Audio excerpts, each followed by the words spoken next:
Assalamualaikum warahmatullahi wabarakatuh. Sebelum kita masuk ke bagian berikutnya, janji janin karya dari Nyata, mari kita berdoa dulu. A'udzubikaramatillah tamat min syarri ma khalaq. Bismillahirrahmanirrahim. Masmi fil ardi wa fis sama wa huwas samiul alim. Allahumma sholli ala sayyidina Muhammad sallallahu alaihi wasallam. Ini dia bagian berikutnya, janji janin. Saudara dari Terah Ibu lebih banyak mengunjungi kami ke Jakarta, seperti Bule Rita dan Mbak Uti.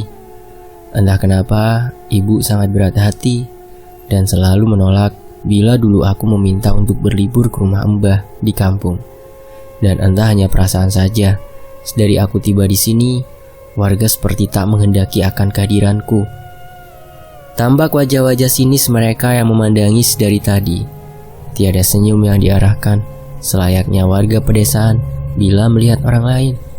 Tentu saja hal itu membuat aku merasa lebih nyaman berdiam diri pada salah satu kamar yang disiapkan Pak Le untuk diriku. Kamar ini berada di belakang, bersebelahan dengan dapur dan kamar mandi.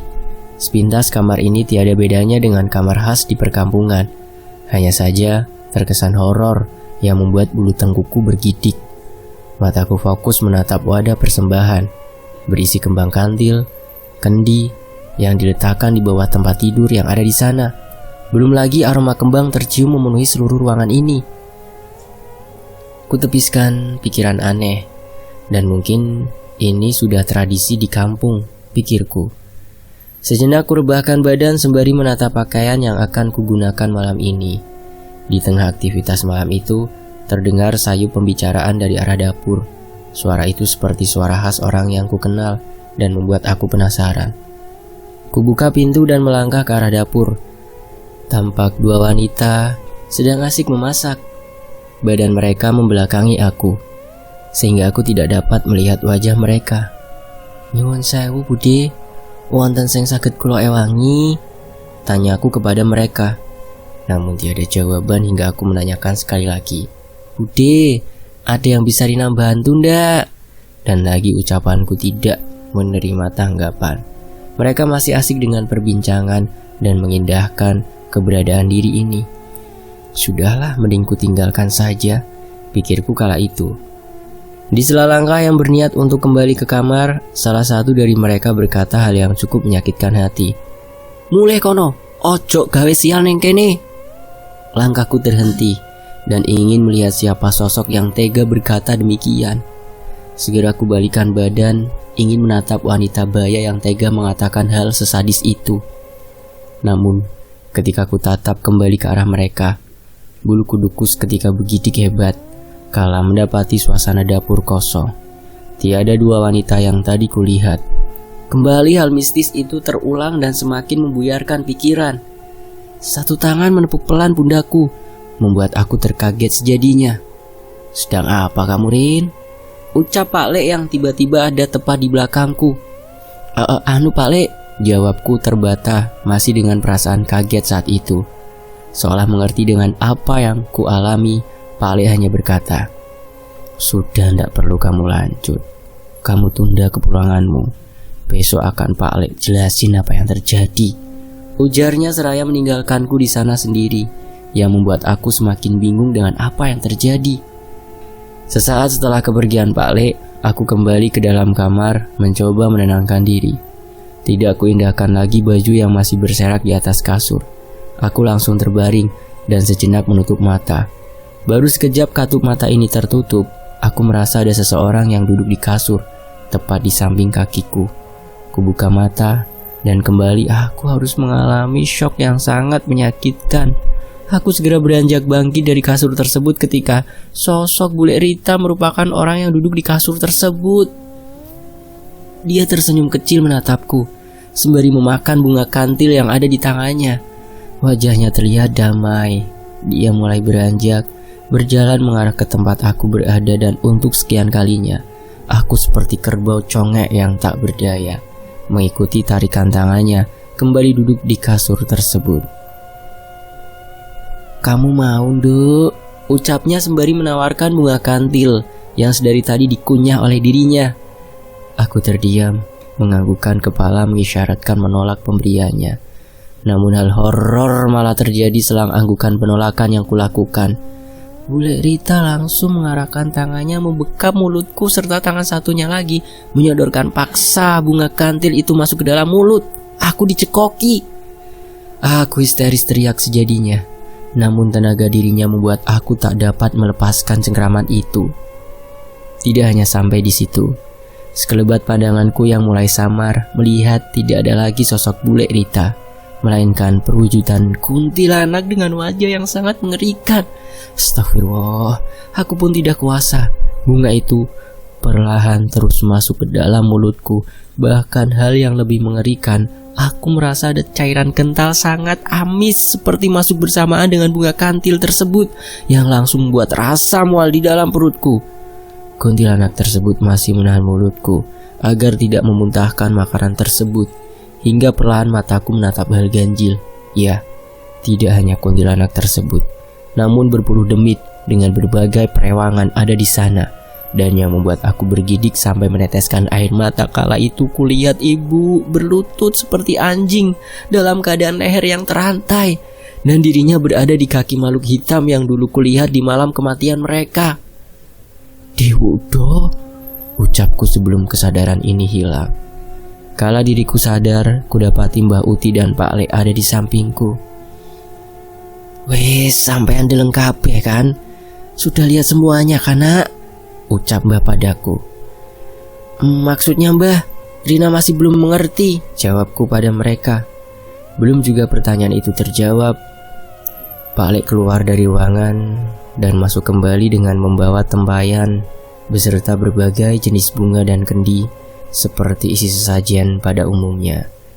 Aku terperanjat keheranan kala Pak Le tanpa arah melintang atau setidaknya sedikit menjelaskan apa yang sedang dilakukan kala itu. Dengan tiba-tiba dirinya seperti memulai suatu ritual. Dia mulai membakar kemenyan seraya mulutnya berkomat-kamit membaca mantra. Agak lama kejadian itu terjadi sebelum tangan kirinya meraih kendi yang ada di depannya. Minum ini, Rin, perintahnya padaku saat itu. Kuarahkan pandangan menatap Mbah Uti, seakan tahu keraguan di dalam diri. Mbah Uti hanya menggelengkan kepala. Tidak perlu khawatirin, ucapnya pelan padaku. Melihat itu dengan berat hati ku minum air dari kendi tersebut. Terasa cairan lengket ketika isi dalam kendi itu menyentuh lidah. Aku tersedak menyadari ini adalah darah, bukan air putih seperti yang kubayangkan. Belum sempat ku selesaikan urusanku dengan rasa amis itu, Pak Le menarik tanganku dan seketika menggoreskan kerisnya di tangannya. Aku sempat memberontak karena rasa sakit yang kudapati. Cucuran darah mengalir dengan derasnya, tapi tangannya kuat menahan dan enggan melepaskan tanganku. Diarahkannya tetesan darah itu ke dalam api dan menyan yang membara tersebut. Seketika tubuhku terasa seperti terbakar. Aku merasa api seperti membakar organ-organ tubuhku dari dalam. Panas, panas, tolong Pak Le, Mbah, jeritku meronta berteriak sejadinya. Semakin panasnya rasa panas tersebut membuat aku mulai bertingkah di luar nalar. Aku tanggalkan pakaian yang kukenakan hingga aku benar-benar bugil di depan Pak Le dan Mbah Uti. Kudapati sekujur tubuh mulai melepuh, menimbulkan rasa gatal hingga membuat aku tak kuasa dan mulai menggaruk seluruh bagian tubuh, tangan, wajah, bahkan di daerah kesucianku tak luput dari rasa gatal dan panas yang menyengat. Aku bergeliat meronta kesetanan di lantai. Teriakku menggema meminta tolong kepada mereka berdua yang hanya tertawa melihat aku kesakitan. Tolong Pak Le, ucapku sembari memohon memegang kakinya dalam keputusasaan tersebut. Pak Le yang berdiri di hadapanku malah berlaku kasar dan menghinakan diri ini. Dia meludahi ke arahku sebelum tangan kirinya menampar keras wajah ini yang membuat aku terkapar. Pak Le beranjak kembali mengambil kendi tersebut. Tangannya merogoh isi dalam kendi. Samar terlihat dia seperti mengangkat gumpalan daging dari dalamnya. Aku semakin panik tatkala dia kembali berjalan menuju ke arahku. Dan seperti apa yang kutakuti, gumpalan daging busuk tersebut dipaksakannya masuk ke dalam mulutku. Ampun, ampun Pak Le, seruku memelas dan menangis berharap iba darinya. Namun manusia tua bangka tersebut seperti kesetanan. Tanpa berbelas kasih dia terus memaksa aku menelan gumpalan daging yang sangat mirip dengan bentuk janin di bawah usia 3 bulan. Sampai gumpalan itu akhirnya aku telan semua. Rasa panas yang tadi seperti membakar tubuh kian berangsur reda. Dan anehnya aku malah merasa tenang. Kupalingkan tubuhku membelakangi Pak Alek dan Mbah Uti karena diriku dalam keadaan telanjang. Pak Alek melempar kain kepadaku, kain berwarna putih. Aku mencoba menutup tubuh ini. Kugibaskan menutupi tubuh sebelum aku bergidik menyadari kain tersebut merupakan kain kafan. Kafan? Tanyaku keheranan dan melempar kain tersebut. Yo, itu kain kafan, pakai saja. Kain itu merupakan syarat mengakhiri ritual ini, jawab Pak Alek menjelaskan padaku. Jujur, dengan apa yang barusan ku alami, aku sudah tidak percaya dengan apa yang dikatakannya. Ingin sekali aku menghabisi nyawa pria laknat ini.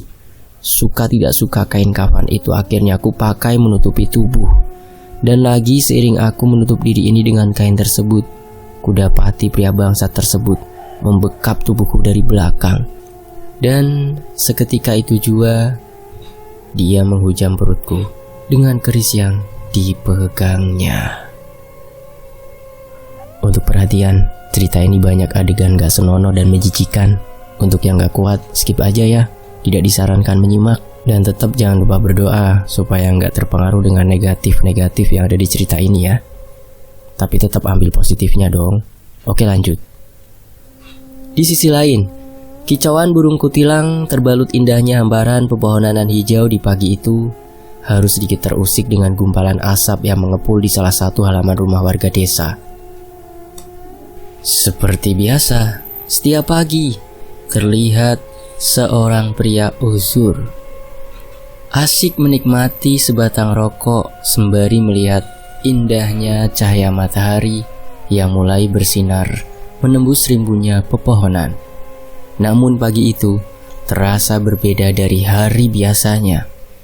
Belum sempurna dia menikmati terbitnya matahari, ketenangannya sudah harus terusik dengan kehadiran 3 orang tamu yang tak diundang yang bersinggah ke kediamannya. Ketiga orang itu datang dengan raut wajah muram, seperti penuh masalah. Bahkan salah seorang dari mereka menangis histeris sembari berlutut menyembah di kaki pria uzur itu. Wanita tua yang mungkin usianya lebih uzur pula dari pria ini. Tak dilepaskan olehnya, wanita tua itu tetap berlutut memegang sembari menciumi kaki pria itu. "Dek, tolong cucuku," katanya dengan terus memohon di kaki pria yang akrab disapa Mbah Nur oleh masyarakat sekitar.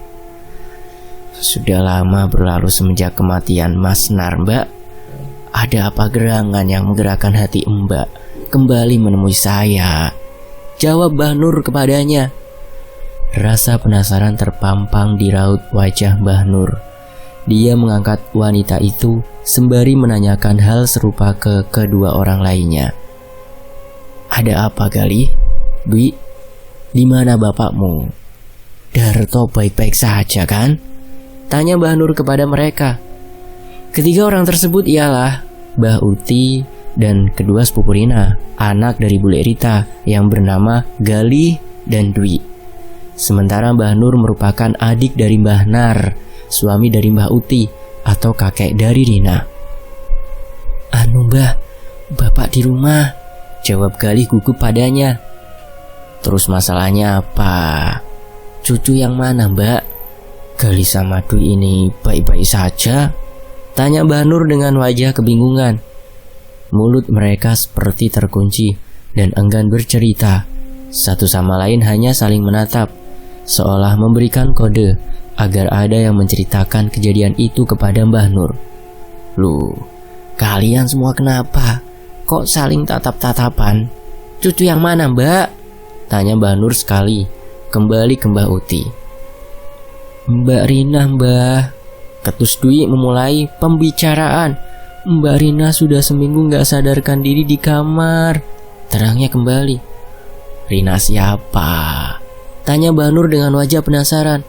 Rina anaknya Bude, Mbah, jawab Galih memotong pembicaraan. Jadi gini, Mbah, sehari selang kematian ibu, Mbak Rina mulai bertingkah aneh. Dan dia tidak sadarkan diri sampai sekarang, Mbah. Bapak juga aneh.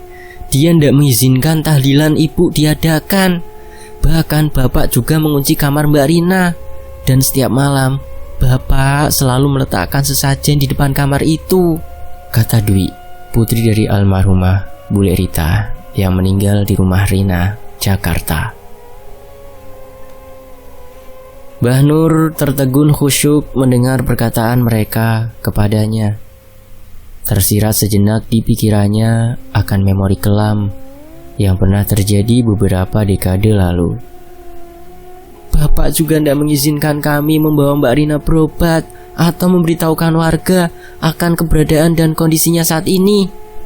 Puncaknya, Bapak sampai memukul dan mengancam Mbak Uti pagi ini karena Mbak Uti menegur kelakuan Bapak yang sudah tidak masuk akal, kata Galih melanjutkan ceritanya dari Dwi. Mbak Uti pun kembali berbicara. Dek, kamu adalah orang yang paling mengenal Darto. Tolong hentikan dia. Sudah cukup semua ini, kata si Mbak Uti tiba-tiba menimpali perkataan Galih. Terus apa yang bisa saya bantu, Mbak? Pungkas Mbah Nur. Tolong selamatkan Rina. Walau bagaimanapun dia tetap cucuku, sama seperti Galih dan Dwi. Cukup aku kehilangan suami dan anak-anakku, pinta Mbak Uti berlinang air mata. Mbah Nur termenung. Seketika mulutnya terasa berat untuk mengatakan tidak pada permintaan wanita tua itu yang juga merupakan kakak iparnya. Tapi janji kepada almarhum kakaknya, Mbah Nar, untuk tidak ikut campur akan urusan ini membuat dia tidak dapat memberikan keputusan. Aku mohon, Dek, dia juga cucumu, ucap Mbah Uti kembali memohon. Mbah Nur memandangi mereka bertiga. Maaf, Mbak, aku tidak bisa melanggar janjiku pada Mas Nar. Tapi aku juga tidak bisa melihat kalian seperti ini. Apa yang dilakukan Darto sudah bukan urusanku lagi. Sekalipun benar aku yang membesarkan dirinya. Saat ini Darto bukan lagi anak yang dulu ku kenal. Bila saja dulu Mas Nar tidak mencegah, pasti sudah kuhabisi dia waktu itu. Kalian sebaiknya menjumpai Eman. Sampaikan hal ini kepada dia. Katakan juga kepadanya bahwa aku yang meminta kalian ke sana. Aku mohon ya, Mbak. Mbak juga bisa memahami pilihanku saat ini, jawab Mbah Nur tegas seraya menutup perbincangan pagi itu. Ketiga orang itu terlihat sedih akan jawaban yang diberikan Mbah Nur, dan tak ada yang dapat mereka perbuat selain melangkah pergi dari rumah itu.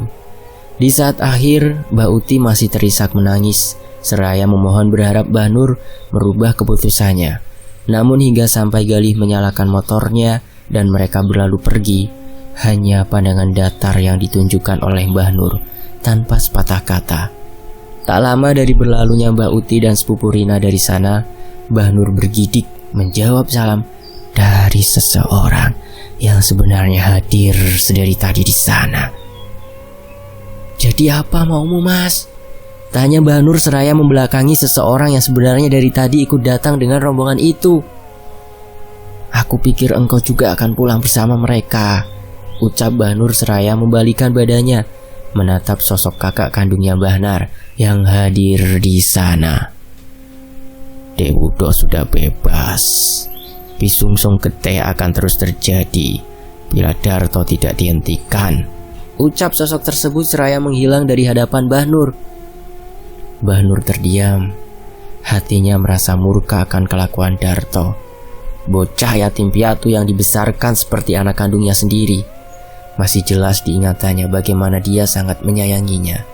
Darto tumbuh sebagai anak yang baik budi pekertinya. Setidaknya begitulah yang diketahui Mbah Nur sebelum hatinya buta oleh wanita itu. Di sisi lain, hilang kesadaran dengan rasa sakit di bagian perut merupakan hal terakhir yang ada di ingatan Rina. Tetapi kala mata mulai terbuka kembali, dunia fata morgana ada di sepanjang penglihatan.